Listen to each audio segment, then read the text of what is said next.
আরজিকর কাণ্ডের প্রতিবাদে গোটা রাজ্যের মানুষ গর্জে উঠেছে। রাজ্য জুড়ে মিটিং, মিছিল, বিক্ষোভ অব্যাহত রয়েছে। আরজিকর কাণ্ডের প্রতিবাদে মঙ্গলবার সন্ধ্যায় নৈহাটিতে বিজেপির ব্যারাকপুর জেলার পক্ষ থেকে এক প্রতিবাদ সভার আয়োজন করা হয়েছিল। উক্ত সভায় হাজির হয়ে প্রাক্তন সাংসদ অর্জুন সিং মুখ্যমন্ত্রীর উদ্দেশ্যে প্রশ্ন ছুড়ে বলেন, আপনি কাকে বাঁচাতে চাইছেন?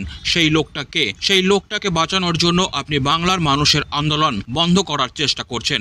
তার দাবি, মুখ্যমন্ত্রী নিজেই নিজের বিরুদ্ধে মিছিল করছেন।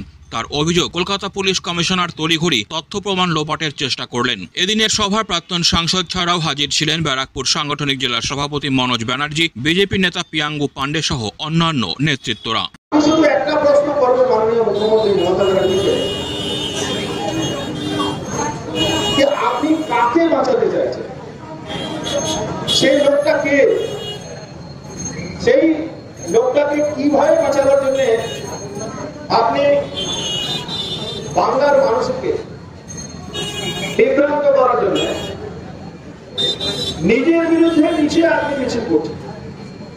আর আপনার দলের লোকেরা যারা একটা সময় বলেছিল 2021 সালে বাংলার নিজের মেয়েকে চায়, সেই আজকে বাংলার মেয়ে একজন ধর্ষিতা, বাংলার মেয়ে একজন উপরে অত্যাচার হচ্ছে।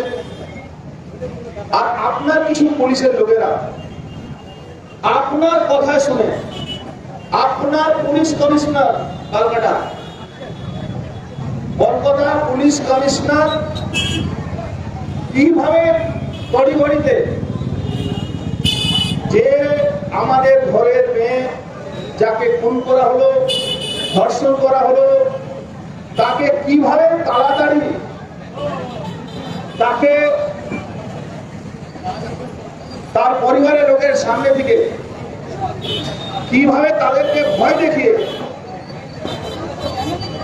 যাতে কোনো প্রশ্ন, কোনো তথ্য ভবিষ্যতে কোনো এজেন্সি আসে যাতে না পেতে পারে, তার জন্য সমস্ত রকম চেষ্টা করেছে।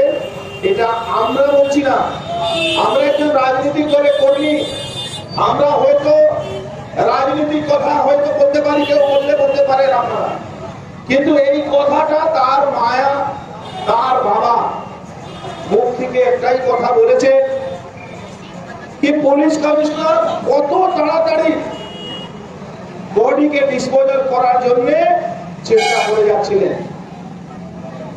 এর মধ্যে Disclaimer. This channel may not promote any violent, harmful or legal activities. All content provided by this channel is meant for an educational purpose only.